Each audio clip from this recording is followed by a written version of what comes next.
Salut à tous et bienvenue dans ce nouvel épisode de la Bulle Express, le format qui débloque une compétence ou un savoir sur la parole en moins de 10 minutes. Je suis Jean-Corentin Poisson, formateur et coach en prise de parole, et aujourd'hui nous allons plonger dans un sujet fascinant et extrêmement pertinent pour quiconque souhaite améliorer ses compétences en prise de parole, les sophismes. Ah, les sophismes, ces petits pièges logiques qui peuvent facilement se glisser dans nos discours ou ceux de nos interlocuteurs pour brouiller les pistes ou déformer la réalité. C'est un sujet vaste et complexe, mais ne vous inquiétez pas, on va aller au plus simple. Alors installez-vous confortablement, prenez une bonne tasse de café et préparez-vous à décortiquer le monde des sophismes.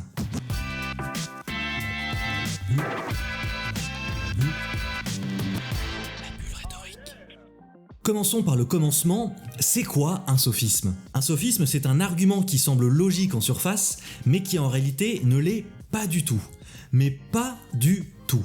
Ils jouent un rôle important dans la rhétorique et l'éloquence, car ils peuvent être très convaincants si on n'y fait pas attention. Mais ils peuvent aussi affaiblir notre discours si nous ne les identifions pas et ne les corrigeons pas. Pour la nuance, on parlera parfois de paralogisme. Sur la forme, c'est la même chose. Sauf qu'à la différence du sophisme, le paralogisme commet cette erreur de logique de façon involontaire. Il n'y a pas cette volonté de tromper que l'on retrouve dans le sophisme. L'un des sophismes que l'on retrouve le plus, c'est le stratagème de l'homme de paille. Ça se produit lorsque quelqu'un déforme ou exagère intentionnellement la position de son adversaire, puis attaque cette version déformée au lieu de la position réelle de la personne. Par exemple, si quelqu'un dit « Je pense que nous devrions être plus prudents avec la manière dont nous dépensons notre argent », son adversaire va lui répondre quelque chose du genre « Ah donc tu veux dire que nous devrions vivre comme des ermites et ne jamais dépenser d'argent pour rien ?» Comme vous pouvez le voir, la position originale a été déformée et exagérée, ce qui rend l'argument invalide. Il ne faut vraiment pas sous-estimer la force et le danger du sophisme.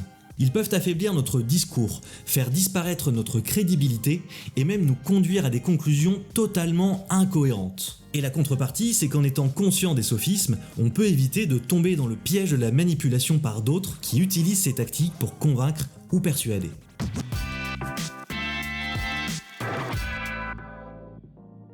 Maintenant que nous avons une meilleure compréhension des sophismes et de leur impact, voici quelques conseils pour éviter de les utiliser dans notre propre discours et pour les identifier dans celui des autres. D'abord, pour éviter d'utiliser des sophismes, vous devez prendre le temps de réfléchir à votre argumentation avant de la présenter. Ça implique de bien comprendre notre propre position, d'anticiper les contre-arguments possibles et de s'assurer que nos arguments sont solides et basés sur des faits et des raisonnements logiques. Par ailleurs, ça peut être utile de se familiariser avec les sophismes les plus courants, comme l'homme de paille dont je vous ai parlé plus tôt, afin de pouvoir les identifier et les éviter. Ensuite, pour identifier les sophismes dans le discours des autres, votre mission, c'est d'écouter attentivement ce que dit l'autre personne et d'analyser la logique de son argument. Posez-vous les deux questions suivantes. Cet argument est-il basé sur des faits ? Cette conclusion découle-t-elle logiquement de l'argument présenté ?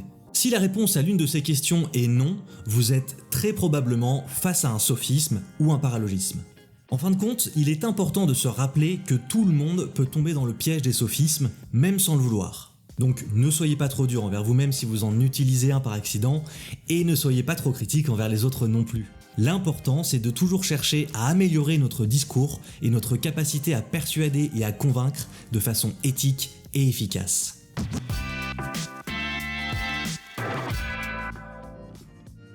Et voilà, c'est tout pour cet épisode sur les sophismes. J'espère que vous aurez trouvé cet épisode utile et instructif. Rappelez-vous que la prise de parole est un art qui demande du travail, de l'entraînement et de la vigilance, surtout face aux sophismes.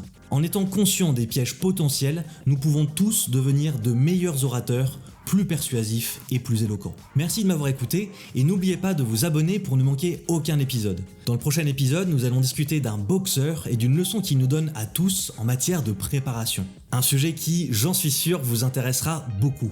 Alors restez à l'écoute et à bientôt. Allez, ciao!